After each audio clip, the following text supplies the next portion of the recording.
পড়ে পড়ে ঘুমাচ্ছ? বেলা কত হয়েছে সেদিকে তোমার খেয়াল আছে? দোকানে যাবে না নাকি? আজকে তো বাজারের দিন। আহা গিন্নি, এই সকাল সকাল কানের মাথা কেটে আসলে কেন শুনি? এই বৃষ্টির মধ্যে কে যাবে বাজারে? কেন, বৃষ্টি বলে মানুষ কি না খেয়ে থাকে নাকি? কেন, মানুষ আবার বৃষ্টির দিনে না খেয়ে থাকতে যাবে কেন? বৃষ্টির দিনে তো মানুষ বাড়িতে বসে ভালো মন্দ খায়, তাই না? বৃষ্টির দিনে মানুষ যখন ভালো মন্দ খায় তখন বেশি করে কাজ করতে হয় নিশ্চয়ই। কাজ না করলে খাবারটা আসবে কোথা থেকে শুনি? না না, দিলে তো দিলে, একদম মুডটা নষ্ট করে দিলে। কি সুন্দর শুয়ে শুয়ে জানালা দিয়ে বৃষ্টির ফোঁটা গুনছিলাম, তুমি তো সবটা নষ্ট করে দিলে। হুর। তাড়াতাড়ি উঠে 4টে গিলে নিয়ে বাজারে যাও। বললাম তো বাজারে যাব না। হ্যাঁ, তুমি যাও তো এখান থেকে, আমাকে জ্বালিও না।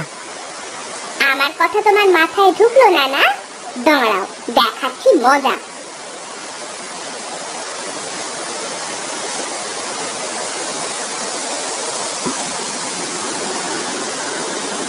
এই কে কে কে কে ছাদ ফুটো হয়ে গেল নাকি রে বৃষ্টিতে?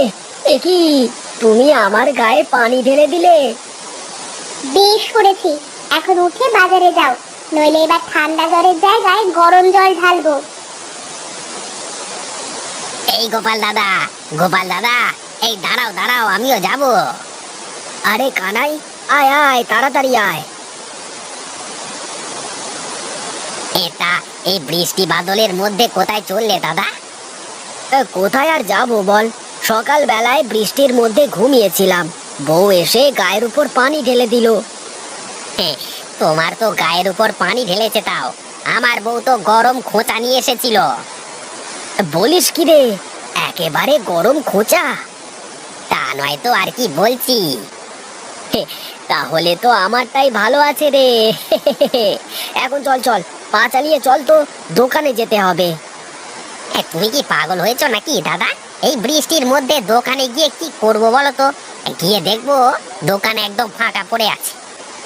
দোকানে যাবি না, তাহলে কি করবি? তোমার কাছারি ঘরেই যাই বরং, সেখানে গণেশও থাকবে, 3 জনে মিলে বসে আড্ডা দেওয়া যাবে। হ্যাঁ হ্যাঁ, তাই চল তাই চল।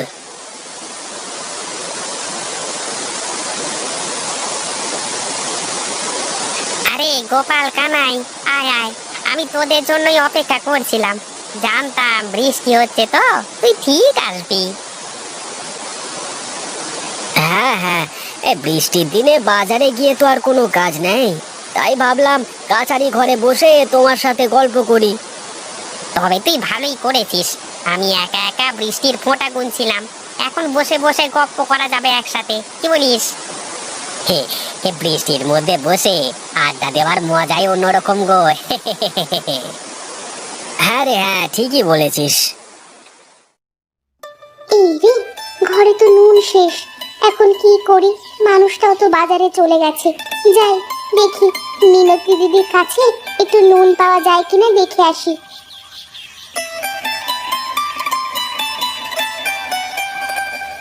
এই দিদি, মিনতি দিদি, বাড়িতে আছো? হ্যাঁ রে, হ্যাঁ আছি, আসছি। কি ব্যাপার মালতী, তুই আয়, ভেতরে আয়। না গো, আমি আর ভেতরে যাব না, তোমার কাছে একটু নুন হবে গো দিদি? বাড়িতে নুন শেষ হয়ে গেছে, আমার মানুষটাও বাজারে চলে গেছে, এখন তো রান্না করতে হবে। হ্যাঁ, তুই আয়, ভেতরে আয়, আমি তোকে নুন দিয়ে দিচ্ছি। কি করি বলো তো দিদি, মানুষটা একদম কাজ বাজ কিছুই করতে চায় না, প্রতিদিন বকে বকে তারপরে কাজে পাঠাতে হয়। তুই কার কাছে কি বলছিস? আমি তো আজ সকালে গায়ের ওপর জল ঢেলে দিয়ে ঘুম ভাঙিয়ে বাজারে পাঠিয়েছি। আমিও তো গরম খোঁচানি হাতে নিয়ে গিয়েছিলাম, তারপর ঘুম থেকে উঠলেন মহারাজ। এই গায়ের বেটা মানুষের আছে এত পুড়ে, সে কথা আর কি বলবো। হ্যাঁ রে হ্যাঁ, সে কথা আর বলিস না রে তুই, আমাদের মহিলা মানুষের গুণেই সংসারটা কোনো রকমে টিকে আছে। এখন মনে হচ্ছে আমাদেরই কিছু একটা করতে হবে, না হলে আর সংসারটা চলবে না। ঠিক আছে দিদি, আমি এখন চলি, পরে এক সময় এসে গল্প করব। আচ্ছা ঠিক আছে, আয়।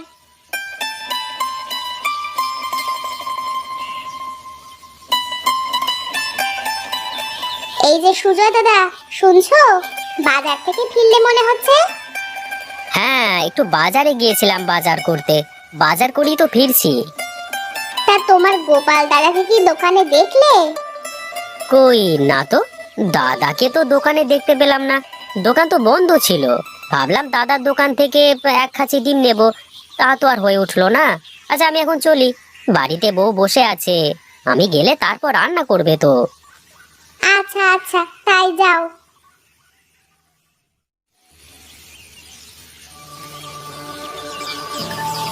এই রে, এ গিন্নি কি বুঝে গেছে নাকি আমি দোকানে যাইনি? রেগে সাপের মতো গজগজ করছে তো। না, কোনো কিছু বুঝতে দেওয়া যাবে না। আগে গিয়ে দেখি পরিবেশটা কেমন।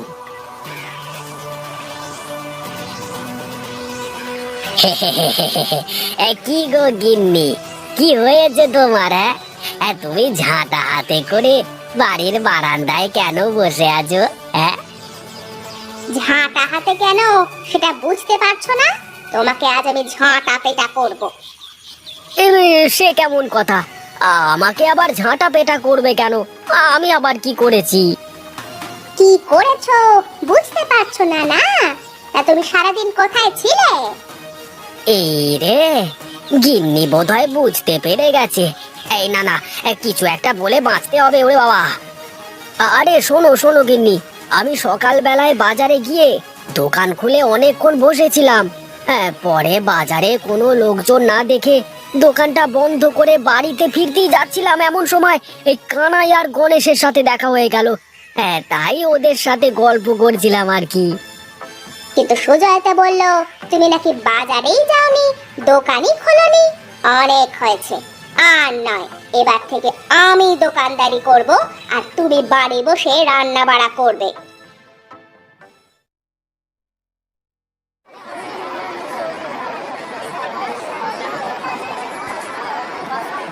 কি ব্যাপার মেয়েরা, তোমরা দোকানে কি করছো? তোমার স্বামীরা কোথায়? আগে আজ থেকে আমরা দোকানদারি করব জমিদার মশাই, আর আমাদের স্বামীরা ঘর সামলাবে। না না না, এ হবে না। মেয়েদের কাজ ঘরে থাকা, বাজারে দোকানদারি করা নয়। আমি থাকতে আমার এই বাজারের মাটিতে কোনো মেয়েরা দোকানদারি করতে পারবে না। এখন বাড়িতে গিয়ে তোমাদের স্বামীকে দোকানে পাঠিয়ে দাও, যাও। কিন্তু জমিদার মশাই, স্বামীরা ঠিকঠাক কাজ করে না, ওরা যে খুবই অলস। সে যাই হোক না কেন, তোমরা এক্ষুনি বাড়ি যাও, আর কখনো বাজারে পা রাখবে না, ঠিক আছে? এখন কি করবি রে দিদি?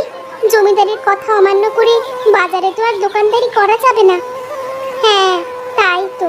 কিন্তু কিছু একটা তো করতেই হবে আমাদের। কিন্তু কি করবি? বুদ্ধি পেয়েছি। জমিদার বাবু আমাদের বাজারের মাটিতে পা দিতে নিষেধ করেছেন। আমরা এক কাজ করি, পানিতে দোকান বানাই। পানিতে? মানে পানিতে আবার কেমন করে দোকান বানাবি?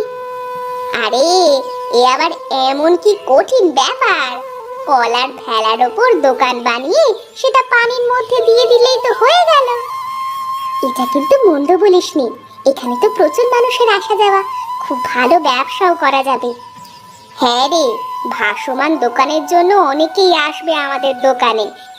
তাহলে আর দেরি কেন? চল চল, কাজে লেগে পড়ি। চল, এখন বাড়িতে চল, কাল সকাল থেকে কাজ শুরু করা যাবে। আচ্ছা ঠিক আছে, চল। এই কানাই, আমাকে কলার গাছগুলো দে দেখি। সবগুলো বাঁশের সাথে বেঁধে ভেলা বানাতে হবে। হ্যাঁ হ্যাঁ, দিচ্ছি দিচ্ছি। এই নাও দাদা, গাছগুলো সব বাঁশ দিয়ে একসাথে করে বেঁধে ফেলো। আমার হয়ে গেছে, ভেলা একদম তৈরি হয়ে গেছে।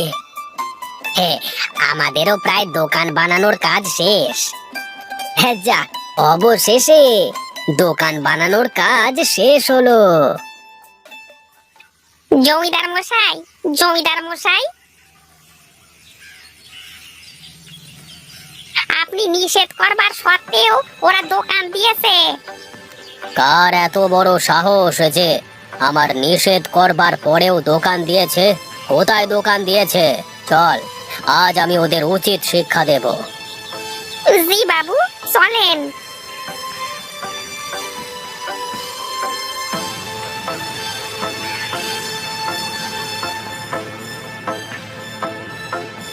কিরে, তুই কি আমার সাথে মশকরা করছিস নগেন?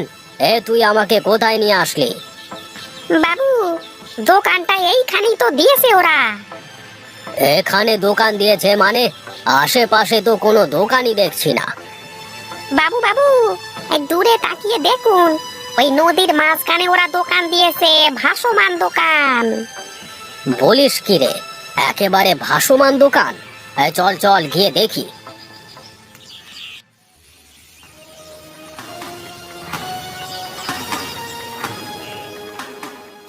বাহ, কি সুন্দর বুদ্ধি তোদের! পানির উপর যে দোকান বানানো যায় এটা তো জানা ছিল না। খুব ভালো করেছিস, ব্যবসাটা চালিয়ে যা এভাবে।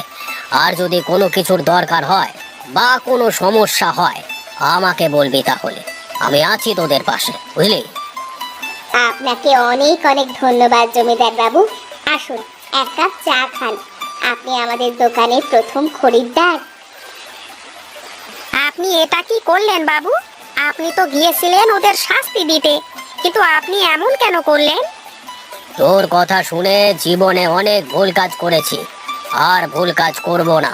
এক্ষুনি আমার চোখের সামনে থেকে দূর হয়ে যা, দূর হ। এইসব আপনি কি বলছেন বাবু? আমি কোথায় যাব? এটা তো মাঝ নদী। কোথায় যাবি? দাঁড়া, দেখাচ্ছি। হট! এখন যা, গোপালের ভাসমান দোকানে গিয়ে চা